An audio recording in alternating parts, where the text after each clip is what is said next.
সুবিধা কি? যে একটা বিস্তারিত বিষয় 2 ঘন্টা 3 ঘন্টা বক্তব্য দিয়ে যে মূল সারাংশটা আপনি জানবেন, প্রশ্ন উত্তরে এটা আপনি 2 মিনিট 5 মিনিটে জানতে পারবেন।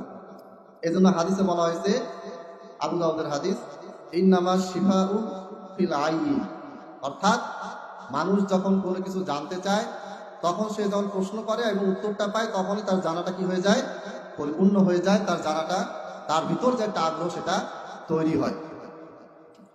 সম্প্রতি অনলাইনে আপনারা দেখেছেন, প্রথম প্রশ্নে আসতেছে, সেটা হচ্ছে যে তাসবিহ দানা এটা ব্যবহার করা যাবে নাকি যাবে না? তাসবিহ দানা ব্যবহার করা বেদাত কিনা, নাকি তাসবিহ দানা ব্যবহার করা সুন্নত, নাকি শুধু জায়েজ, কি এটা বিধান কি? এই তাসবিহ দানাকে কেন্দ্র করে প্রচুর প্রশ্ন আসার কারণ হচ্ছে, কোনো এক বক্তা আলোচনা করতে গিয়ে তাসবিহ দানাকে বেদাত বলে এটাকে ছিঁড়ে পায়ে ফেলে দিয়েছে। এটার কারণটা হচ্ছে, আমাদের দেশে যারা দাওয়াতি কাজ করে এদের ভিতরে ম্যাক্সিমামেরই দাওয়াতি কাজ করার পদ্ধতি সম্পর্কে জানা নেই। মনে করলো যে আমি 2-4টা বই পড়লাম, উঠলাম, খুতবা দিলাম, বক্তব্য দিলাম, বাস শেষ হয়ে গেল। না, দাওয়াতি কাজ একই বিষয় 10 জায়গায় 10 ভাবে উপস্থাপন করতে হয়। মানে একই কথাই 10 জায়গায় বলবেন, কিন্তু একই কথাই বলবেন, কিন্তু উপস্থাপনটা হবে 10 রকম। আমি একটা উদাহরণ দেই। এক আরব বেদুইন, বেদুইন মানে হচ্ছে যারা আরবে যারা রাখাল ছিল, মরুভূমিতে তারা চাষাবাদ করত, মরুভূমিতে ছাগল উট তারা চালাতো। এই রাখালের যারা ছিল, মানে আরবের যারা গ্রামীণ পরিবেশে বসবাস করত, তাদেরকে বলা হয় আরব বেদুইন, যাদেরকে হাদিসে বলা হয়েছে আরবি। এইরকম একজন ব্যক্তি, তিনি মুসলমান না কাফের সেটা হাদিসে বলা হয়নি। এই ব্যক্তিটা মসজিদে আসলো, মসজিদে নববীর এক পাশে গিয়ে তার পেশাব করতে মন চাইলো, সেখানে সে পেশাব করে ফেললো। সে দেখেছে যে এটা তো কোনো পাকা বিল্ডিং না, এটা কোনো বাড়িও না, আর এটা যে মসজিদ, এটা যে আল্লাহর ঘর, এই জ্ঞানটাও তার নাই। সে তখন কি করলো, তার মন চাইছে, সে এক জায়গায় বসে এই পেশাব করার মতো একটা গোপন কাজ সে প্রকাশ্যে সে করে ফেললো। আরো বেদুইন লোক, গ্রাম থেকে আসছে, একেবারে মূর্খ লোক, কিছু জানে না। নাস, লোকেরা মানে সাহাবীরা রাগ হয়ে গেলেন এবং তাকে ধরে বকাবকি করতে চাইলেন, তাকে ধমক দেওয়া শুরু করলেন। ফানাহান নবী সাল্লাল্লাহু আলাইহি ওয়াসাল্লাম, তখন আল্লাহর নবী সাল্লাল্লাহু আলাইহি ওয়াসাল্লাম কি বললেন, সাহাবীদেরকে নিষেধ করলেন যে না, খবরদার, একে ধমক দিবা না। চিন্তা করেন, একটা লোক মসজিদে এসে সে মসজিদটাকে নাপাক করে দিল, মসজিদের একটা কোনাকে সে নাপাক করে ফেললো। এটা কিন্তু ছোটখাটো অপরাধ না, এটা খুবই ন্যাক্কারজনক, একটা খুবই খারাপ একটা কাজ। কেউ যদি এটা মসজিদকে ইচ্ছাকৃতভাবে বা কোনো মাদ্রাসাকে বা যেখানে কোরআনের জ্ঞান, এক কথা ইসলামী কোনো পরিবেশকে কেউ যদি নোংরা করার জন্য এই কাজটা করে, তাহলে সে কুফরি কাজ করবে। এত বড় গুনাহ এই লোকটা করলো, সাহাবীরা তাকে ধমক দেওয়া শুরু করলেন। আর আল্লাহর নবী সাল্লাল্লাহু আলাইহি ওয়াসাল্লাম তাকে কি বললেন, না, তোমরা এই লোকটাকে ধমক দেবে না। আল্লাহর নবী পাল্টা আরো সাহাবীদেরকে ধমক দিয়ে থামিয়ে দিলেন। কেন? এরপর আল্লাহ নবী সাল্লাল্লাহু আলাইহি ওয়াসাল্লাম সেই লোকটাকে ডাকলেন, ডাকার পরে বললেন যে এটা হচ্ছে আল্লাহর ঘর, এটা হচ্ছে জিকির আজকারের ঘর, এখানে সালাত আদায় করা হয়, এখানে আল্লাহর নাম নেওয়া হয়, এইখানে পেশাব পায়খানা করা এটা কি যাবে না? এটা ওই কাজের জন্য এই ঘরটা নয়। আবার দেখা গেছে সাহাবীদের ভিতর থেকে কেউ একটা কথা বলেছেন, নবী সাল্লাল্লাহু আলাইহি ওয়াসাল্লাম সাথে সাথে রাগ হয়ে গেছেন। এই লোকটা যে পেশাব করার মতো কাজটা করেছে, এত বড় ভুল কাজও কোনো সাহাবী করে নাই, কিন্তু নবী রাগ হয়ে গেছেন। কারণ কি? কারণ ওই সাহাবীরা তো জানে, কোরআন হাদিস জানে, তাদেরকে আল্লাহর নবী অনেক কিছু শিখিয়েছেন, জানার পরও ভুল করেছে, এই কারণে নবী রাগ করেছেন। আর এই লোকটা সে কিচ্ছু জানে না, সে মসজিদ জানেই না, মসজিদ কি জিনিস, সে ইসলাম সম্পর্কে কিছুই জানে না, সে জানে না জিকির আজকার কি, সে জানে না সালাত কি। এই লোকটা যখন এই কাজটা করলো, তখন আল্লাহ নবী সাল্লাল্লাহু আলাইহি ওয়াসাল্লাম, যেহেতু সে মূর্খ, কিচ্ছু জানে না, এই জন্য আল্লাহ নবী সাল্লাল্লাহু আলাইহি ওয়াসাল্লাম কি করলেন, ধৈর্য ধারণ করলেন, সবাইকে থামিয়ে দিলেন। যাওয়ার পরে লোকটাকে কি করলেন, সুন্দর করে বুঝিয়ে দিলেন। এরপরে সেই লোকটা বললেন যে হে আল্লাহ, তুমি মুহাম্মাদের উপরে রহমত করো, আর এই যে লোকটা আমাকে বকাবকি করছে এর উপর রহমত করিও না। মানে লোকটা নবী সাল্লাল্লাহু আলাইহি ওয়াসাল্লাম আসলে মুগ্ধ হয়ে গেলেন। এই জন্য আল্লাহ নবী সাল্লাল্লাহু আলাইহি ওয়াসাল্লামকে আল্লাহ তাআলা উম্মতের সর্বশ্রেষ্ঠ শিক্ষক রূপে পাঠিয়েছেন। ইন্নামা বুইসতু মুআল্লিমান, আমি শিক্ষক হিসেবে তোমাদের মাঝে প্রেরিত হয়েছি।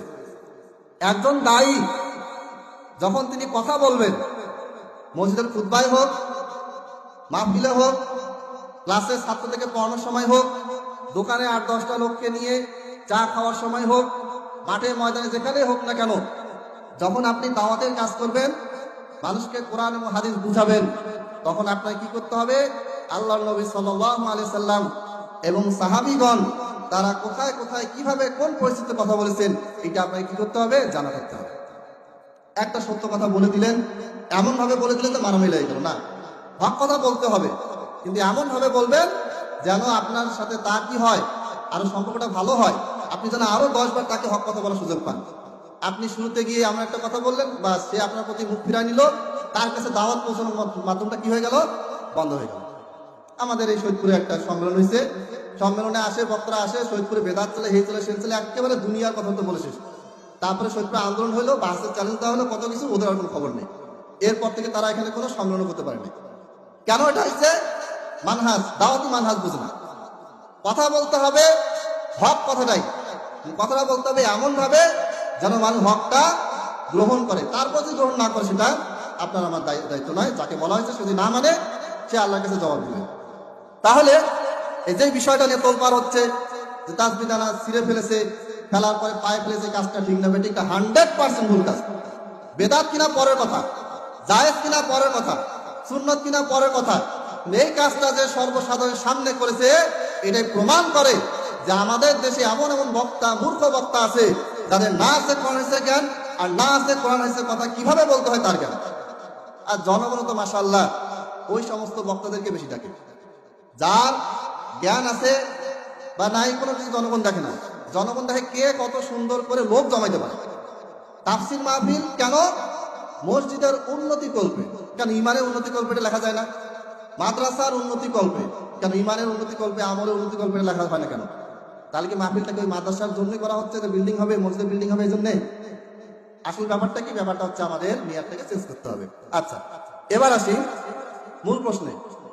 তাসবিহ দানা এটা ব্যবহার করা জায়েজ না সুন্নাহ নাকি বেদাত? তিনটা প্রশ্ন। এটা জায়েজ নাকি সুন্নাহ নাকি বেদাত? 1 নম্বর হচ্ছে, যদি কেউ মনে করে যে তাসবিহ দানা আঙ্গুলে আমি সুবহানাল্লাহ আলহামদুলিল্লাহ জিকির আজকার করতেছি, এটা তাসবিহ দানা দিয়েই করতে হবে, তাহলে এটা 100% বেদাত হবে, কোনো সন্দেহ নেই।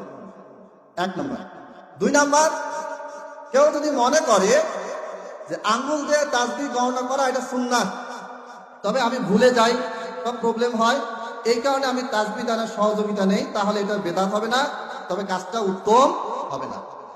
3 নম্বর, কেউ যদি সে মনে করে যে তাসবিহ দানা এটা আমি ব্যবহার করি লোককে দেখানোর জন্য, মানুষ যেন বুঝে যে আমি খুব ওলি আল্লাহ, সবসময় আমার হাতে আছে, মুখ নড়ুক আর না নড়ুক, আঙ্গুল আমার নড়তেছে, এই রকম কোন নিয়াত যদি তার ভিতরে থাকে, তাহলে এটা রিয়া হয়ে যাবে, এটা শিরিক হয়ে যাবে। অর্থাৎ 3টা ক্যাটাগরি। যে কোনো বিষয়ে কথা বলতে গেলে ওই বিষয়ে যতগুলি ক্যাটাগরি থাকতে পারে, ওই বিষয়ে যতগুলি বিষয় ওর ভিতরে লুকিয়ে আছে, এটা কোন মানুষ কোন নিয়াতে ব্যবহার করে, কোনটা কার ক্ষেত্রে কোন পর্যায়ে কি বিধান রাখে, এটা আপনাকে আগে জানতে হবে, এরপরে ক্লিয়ারলি সেটা বলতে হবে। 1 নম্বর কি বললাম? যদি কেউ মনে করে যে জিকির আজকার মানেই তাসবিহ দানা যে করতে হবে, আঙ্গুল দিয়ে তাসবিহ দানা তাসবিহ করেই না, আঙ্গুল দিয়ে করেই না, সবসময় এই তাসবিহ দানা দিয়ে করতে থাকে, এটা কারো যদি সুন্নতের জায়গায় কেউ যদি তাসবিহ দানাকে বসিয়ে দেয়, তাহলে এটা নিশ্চিতভাবে বেদাত হবে, এই ব্যাপারে কারো কোনো সন্দেহ নেই। 2 নম্বর, কেউ যদি বিশ্বাস করে, এই আকীদা রাখে যে আঙ্গুল দিয়ে তাসবিহ দানা তাসবিহ গণনা করতে হবে, এটা সুন্নাহ, আল্লাহর নবী সাল্লাল্লাহু আলাইহি ওয়াসাল্লাম আঙ্গুল দিয়ে তাসবিহ পাঠ করেছেন, এটা সুন্নাহ, কিন্তু কোনো কারণে মনে থাকে না বা অলসতা বশত আমি তাসবিহ দানার সাহায্যে তাসবিহ পাঠ করি, তাহলে এটা জায়েজ হবে, কিন্তু সুন্নাহ বা উত্তম হবে না। আর 3 নম্বর, কেউ যদি মানুষকে দেখানোর জন্য তার নিয়াত আছে যে আমি এটা করতেছি, মানুষ দেখে বলবে যে বিশাল বড় ওলি আল্লাহ মানুষ, তাসবিহ দানা সবসময় তাসবিহ করতেই থাকে, সবসময় হাতে তার হাত আঙ্গুল চলতে থাকে, এই নিয়াত যদি ভিতরে থাকে, তাহলে এটা রিয়া হয়ে যাবে, শিরিক হয়ে যাবে, ছোট শিরিক হয়ে যাবে, এটা আরো ভয়াবহ গুনাহের কাজ হবে। এবার আসি কিছু হাদিসের দিকে যাই। একদল দাবি করেছেন যে এই কঙ্কর, তারপরে খেজুরের বিচি, এগুলি অস্তিত্ব নাকি আগে ছিল না, বা আগে এটা ব্যবহার হয়নি, এটা ভুল কথা, ব্যবহার হয়েছে। যেমন একজন সাহাবী আবু দারদা রাদিয়াল্লাহু তাআলা আনহু, বিখ্যাত সাহাবী, ইমাম আহমদ বিন হাম্বল রাহিমাহুল্লাহ, তার যে হাদিসের কিতাব আছে কিতাবুজ যুহদ, যুহদ মানে হচ্ছে দুনিয়া বিমুখ হওয়া। কিভাবে আপনি দুনিয়া বিমুখ হবেন, আপনার ভিতরে ধন সম্পদের যে লোভ লালসা, এখান থেকে কিভাবে বের হয়ে আসবেন, কিভাবে আপনি আল্লাহমুখী হবেন, কিভাবে আপনি ছল চাতুরি, বদমাশি, বেঈমানি, শয়তানি থেকে দূরে থাকবেন, সুদ ঘুষ থেকে দূরে থাকবেন, এটার উপরেই সালাফরা অনেক বড় বড় কিতাব লিখে গেছেন। তনন্ত ইমাম আহমদ বিন হাম্বল একটা কিতাব আছে, সেটার নাম আছে কিতাবুজ জুহুদ, হাদিস নাম্বার 758, লম্বা হাদিস, আমি সংক্ষেপে মূল কথাটা বলতেছি। আবু দারদা রাদিয়াল্লাহু তাআলা আনহু বিখ্যাত সাহাবী, তার কাছে কি ছিল? নাওয়াম মিন নাওয়াল আজওয়া। আজওয়া খেজুর সবচেয়ে দামি খেজুর, এবং এই আজওয়া খেজুর কেউ যদি রেগুলার খায়, সারা জীবন যদি সে যদি এই খেজুরটা খেতে থাকে, তাহলে তার শরীরে এমন অ্যান্টিবায়োটিক তৈরি হবে, অ্যান্টিবডি তৈরি হবে, তাকে যদি বিষধর সাপ যদি কামড় দেয়, চট করে তার শরীরে সেটা ক্ষতি করতে পারবে না। এই আজওয়া খেজুরের কিছু বীজই তার কাছে ছিল, থাকতো।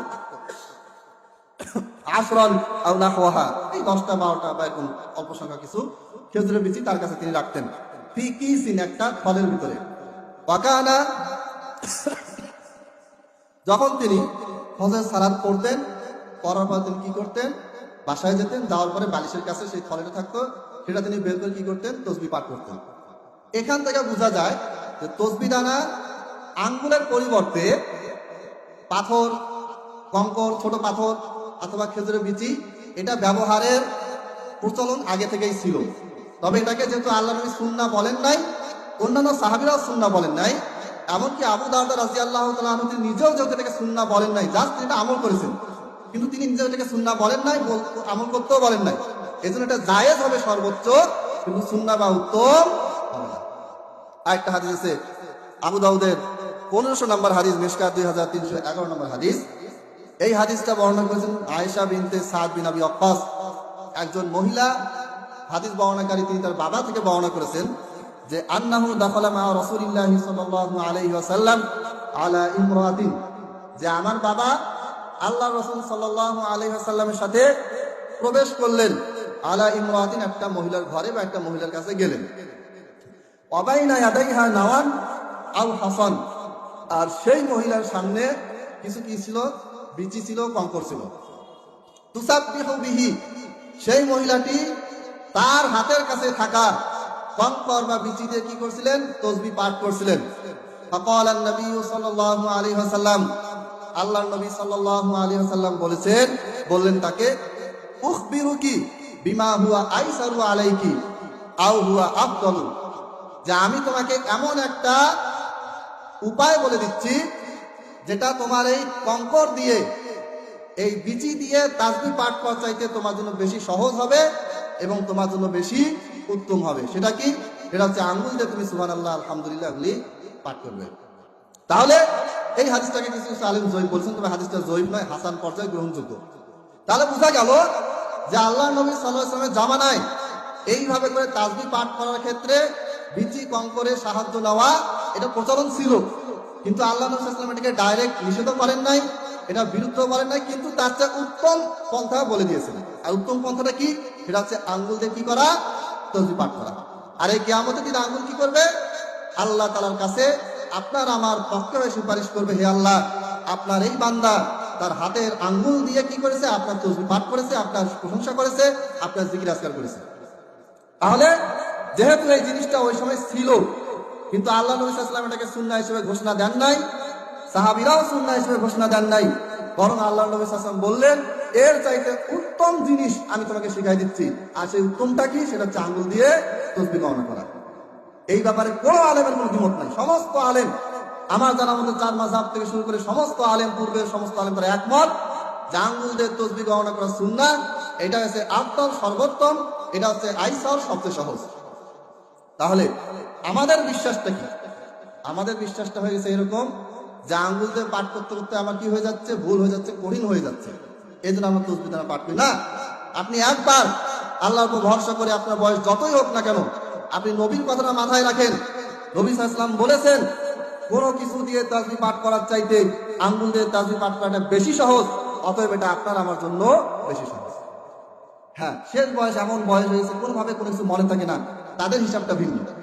কিন্তু আপনি আমি চাইলেই নবীর সুন্নাহ এবং সবচেয়ে উত্তম, যেখানে নবী সর্বোত্তম বলেই দিয়েছেন, সেখানে সর্বোত্তম বাদ দিয়ে জায়েজে যাওয়ার দরকার নেই। তারপরেও কেউ যদি যায়, সেটাকে বিদআত বলা যাবে না। অতএব এইভাবে করে তাসবিহ দানা ছিঁড়ে ফেলা এবং এটা কেন্দ্র করে একটা ঘোলাটে পরিবেশ তৈরি করা, এটা সালাফি মানহাজকে সালাফি দাওয়াতকে কি করা হচ্ছে, প্রশ্নবিদ্ধ করা হচ্ছে। এখানে একটা দলিল আছে, সিরাজে ফেলছে তারও দলিল আছে। কি দলিল? দলিলটা হচ্ছে মাওয়া ইবনে মাসউদ বিইমরাতিন, আব্দুল্লাহ বিন মাসউদ রাদিয়াল্লাহু তাআলা আনহু একবার এক মহিলার পাশ দিয়ে যাচ্ছিলেন, মাহা তাসবিহুন, সেই মহিলার হাতে একটা কি ছিল, তাসবিহ দানা ছিল, এই কঙ্কর বিচি এই টাইপের, ওই সময় যেগুলো চলতো আর কি। তুসাব্বিহু বিহি, সেই মহিলা ওই কঙ্কর দানা বা ওই তাসবিহ দানা দিয়ে কি করছিলেন, তাসবিহ পাঠ করছিলেন। ফাকাতাহু, আর আব্দুল্লাহ বিন মাসউদ সেই মহিলার কাছ থেকে তাসবিহ দানাটা নিলেন এবং ছিঁড়ে ফেললেন, ওয়ালকাহু, এবং নিক্ষেপ করে দিলেন। সুম্মা মাররা বিরাজুলিন, অতঃপর আব্দুল্লাহ বিন মাসউদ আরেকজন পুরুষ ব্যক্তির পাশ দিয়ে যাচ্ছিলেন, ইউসাব্বিহু বিহাসা, সেই লোকটি পাথর দিয়ে তাসবিহ পাঠ করছিল। ফাদরাবাহু বিরজিলিহি, আব্দুল্লাহ বিন মাসউদ পা দিয়ে তাকে লাথি মারলেন। সুম্মা ক্বাল লাকাদ সাবাকতুম, তোমরা বেশি বেশি আগায় গেছো, বেশি পণ্ডিত হয়ে গেছো। ওয়াকিতুম বিদআতান যুলমান, তোমরা একটা অন্ধকারাচ্ছন্ন বেদাতে পতিত হয়েছো। আচ্ছা, প্রথম কথা হচ্ছে এই হাদিসটা যদি আমরা একটু খেয়াল করি, কোন সাহাবীর পক্ষে এইরকম আচরণ করা সম্ভব না। এটা আপনি আমিও করবো না, যে একটা মহিলা একটা কোনো কিছু নিয়ে তাসবিহ পাঠ করতেছে, আপনি তার টানে ছিঁড়ে ফেলে দিবেন, এই কাজটা অন্তত আমি করবো না। আর সাহাবী অনেক বড় মানুষ, তাহলে কিভাবে করতে পারেন? আবার বলা হয়েছে তিনি পা দিয়ে লাথি মারলেন, এটাও আদবের বিপরীত। কোন সাহাবী থেকে এরকম কোন আচরণ প্রমাণিত নয়। তাহলে কি হবে? এই হাদিসটা হচ্ছে দুর্বল, এই হাদিসটা প্রমাণিত নয়। নাসিরুদ্দিন আলবানী রাহিমাহুল্লাহ সিলসিলা যঈফা 83 নম্বর হাদিসের আলোচনায় এই হাদিসটা আনার পরে বলেছেন, ওয়াসানাদু সহিহুন ইলা সাল ওয়া হুয়া সিকাহ মিন আতবাঈত তাবিঈন ফাসানাদু মুনকাতিউন, মানে এই হাদিসটা আব্দুল্লাহ বিন মাসউদ থেকে যিনি বর্ণনা করেছেন তার নাম হচ্ছে সাল, দন্ত সয়কে সা ল আর ত, সাল একজন ব্যক্তির নাম। এই ব্যক্তিটা হচ্ছেন তাবেঈদের ছাত্র। আল্লাহ নবী সাল্লাল্লাহু আলাইহি ওয়াসাল্লামের ছাত্র যারা, তারা হচ্ছেন সাহাবী। সাহাবীদের ছাত্র যারা, তারা হচ্ছেন তাবেঈ। তাবেঈদের ছাত্র যারা, তারা হচ্ছেন তাবেঈ। মানে হচ্ছে আব্দুল্লাহ বিন মাসউদ ছিলেন সাহাবী, আব্দুল্লাহ বিন মাসউদের ছাত্র যারা, তারা হচ্ছেন তাবেঈ, তার পরের যুগের। আর এই সাদ নামক যে ব্যক্তিটা হাদিসটা বর্ণনা করেছেন, তিনি হচ্ছেন তাবেঈদের ছাত্র। মানে এটা আব্দুল্লাহ বিন মাসউদ, এটা হচ্ছে তাবেঈ, এটা হচ্ছে তাবেঈ। এই তাবেঈকে পেয়েছেন, কিন্তু সাহাবীদেরকে পান নাই। এই সাদ নামক ব্যক্তি তিনি কি করেছেন, তিনি এই তাবেঈকে ডিঙ্গিয়ে, মানে এনাকে পেয়েছেন, এই সাহাবীকে পান নাই। এইখান থেকে তিনি ডাইরেক্ট চলে গেছেন সাহাবীদের কাছে, অথচ সাহাবীদের যুগে তার জন্ম হয়নি। তাহলে এটা কি হলো? এটাকে বলা হচ্ছে মুনকাতে সনদ, সনদ বিচ্ছিন্ন, সূত্র বিচ্ছিন্ন। কারো কাছ থেকে শুনছে, শুনে বলে দিয়েছে, কিন্তু কার কাছ থেকে শুনছে, কে বলছে, কোনো প্রমাণ নেই। অতএব এই হাদিসটা যেটা বলা হচ্ছে, যেটা আবার ভিত্তি করে বলা হচ্ছে যে কেউ যদি তাসবিহ দানা পাঠ করে তাহলে সে টেনে ছিঁড়ে ফেলতে হবে, এই রিওয়ায়াতটা দুর্বল, এটা প্রমাণিত নয়, এটা বাতিল। কোন মুহাদ্দিস এই রিওয়ায়াতটাকে সহিহ বলে নাই, কেউ বলে না। আমি অনেক খোঁজাখুঁজি করছি যে একজন যদি সহিহ বলে থাকে, পূর্বের আলেমদের কেউ এটাকে বলে না। অতএব আমাদেরকে মনে রাখতে হবে, উগ্রপন্থা, কঠোর পন্থা, এটা ইসলামে সব সময় চলে না। হ্যাঁ, যেগুলো জায়গাতে মুসলমানদের বিরুদ্ধে বড় ধরনের কাজ হচ্ছে, মুরতাদরা নেমে গেছে, তাদের বিরুদ্ধে আপনি কঠোর হন, কোনো সমস্যা নেই। কিন্তু আপনি দাওয়াত দিতে গেছেন মুসলমানদের ভিতরে, হোক সে দেওবন্দি, হোক সে বেরেলভি, জামাতি, আহলে হাদিস, মালিকি, শাফিঈ, হাম্বলি, যেই হোক না কেন, ওই দাওয়াতি ময়দানে আপনাকে কি করতে হবে, এমন ভাবে কথা বলতে হবে যেন তারা আপনার কাছে আসে। লোকদেরকে ভাগিয়ে দেওয়া দায়ীদের কাজ হবে না। আল্লাহ নবী সাল্লাল্লাহু আলাইহি ওয়াসাল্লাম বলেন, বাশশিরু, তোমরা সুসংবাদ দিয়ে মানুষকে কাছে নিয়ে আসো, ওয়ালা তুনাফিরু, তাদেরকে তোমরা ঘৃণা, কঠোরতার মাধ্যমে দূরে সরিয়ে দিও না। ইয়াসসিরু, তোমরা সহজ করো, ওয়ালা তুআসসিরু, তোমরা কঠিন করো না। তাহলে কি করতে হবে? আমাদের খেয়াল রাখতে হবে, কথা বলার সময়, দাওয়াত দেওয়ার সময় আমাদের দায়ীদেরকে অনেক বেশি সজাগ সচেতন হতে হবে। পুরো ফতোয়ার সারাংশ এটাই, যারা পরে এসেছেন, সেটা হচ্ছে তাসবিহ দানা এটা সুন্নাহ নয়, আঙ্গুলে তাসবিহ পাঠ করা এটা সুন্নাহ। নবী সাল্লাল্লাহু আলাইহি ওয়াসাল্লাম বলেছেন যে এটা হচ্ছে বেশি সহজ এবং বেশি উত্তম, অতএব এটা বেশি সহজ, বেশি উত্তম। 3 নাম্বার, কেউ যদি মনে করে যে সবসময় আমাকে তাসবিহ দানাতেই তাসবিহ পাঠ করতে হবে, এটা তাসবিহর সাথে রিলেটেড, তাহলে এটা বেদাত হবে। 4 নাম্বার, কেউ যদি মনে করে আমার তাসবিহ দানা দেখে মানুষ আমাকে বড় হুজুর মনে করবে, বড় একেবারে মুযাক্কির, বড় জিকিরকারী মনে করবে, তাহলে এটা শিরিক, এটা হচ্ছে রিয়া, শিরিক হয়ে যাবে। 5 নাম্বার, কেউ যদি আঙ্গুলেও যদি তাসবিহ মনে না করে, আমার মাঝে মধ্যে এরকম হয়, আমি শুয়ে আছি বা পড়তেছি, মনে মনে কল্পনা করতেছি যে আমি এখন 1 নাম্বার, 2 নাম্বার, 3 নাম্বার দাগে আছি, এটা মাঝে মধ্যে এটা হয়ে যায়, এটাও জায়েজ আছে, সমস্যা নেই, এটা সুন্নাহ না, কিন্তু এটাও জায়েজ আছে। এখন কথায় কথা বেদাত বলতে বলতে কেউ যদি বলে যে ভাই আপনি কল্পনায় ভাবে আঙ্গুল গুনছেন, এটাও বেদাত, একটা মুখের মতন কথা হয়ে যাবে, এটা বেদাত হবে না। বেদাত কি জিনিস? বেদাত হচ্ছে ভিত্তির দিনের ভিতরে কোনো ইবাদত ঢুকালে সেটা বেদাত। লিদ্দিন দিনের জন্য কোনো কাজ করলে সেটা বেদাত না। যেমন এখানে ইট পাথর বালি সিমেন্ট রাখা হয়েছে, মসজিদে পাকা করা হবে, এটা কেন? দিনের জন্য। এখন কেউ যদি মনে করে যে এইভাবে পাকা করাটা হচ্ছে ইবাদত সুন্নাহ, তখন এটা দিনের ভিতরে ঢুকে যাবে, ইবাদতের ভিতরে ঢুকে যাবে, তখন সেটা বেদাত হবে। আমরা মনে করি বেদাত মানে হচ্ছে যেটা মানে নতুন মনে হচ্ছে, এটা বেদাত না। সব নতুনই বেদাত নয়। বেদাত হচ্ছে যেটা এমন আমল ইবাদতের ভিতরে ঢুকানো হয়েছে, সেটা হচ্ছে বেদাত। আর যেটা ইবাদতের জন্য করা হচ্ছে, নতুন জিনিস কিন্তু ইবাদতের জন্য করা হচ্ছে, এটা বেদাত নয়। অনেকে বলেন যে আপনারা অমুক আমলকে বেদাত বলেন, তাহলে মাইককে বেদাত করেন না কেন? এটা হচ্ছে এটা না বোঝার কারণ। মাইক ইবাদত প্রচারের জন্য মাইক ব্যবহার করা হয়। আপনি কোরআন পড়তেছেন, মাইকে কোরআন করলেন, কোরআনের আওয়াজ বেশি হয়ে যাচ্ছে। আপনি আজান দিচ্ছেন, আজানটাকে আরো দূরে সম্প্রসারিত করার জন্য, দিনের জন্য আপনি মাইক ব্যবহার করলেন। কিন্তু আপনি এটা দিনের ভিতরে ইবাদত মনে করতে মাইক ব্যবহার করেন না। যদি আপনি ইবাদত মনে করেন যে হ্যাঁ আজান দিতে হবে মাইকে, এটা সুন্নাত, তাহলে বেদাত হবে। কিন্তু এটা তো কেউ মনে করে না।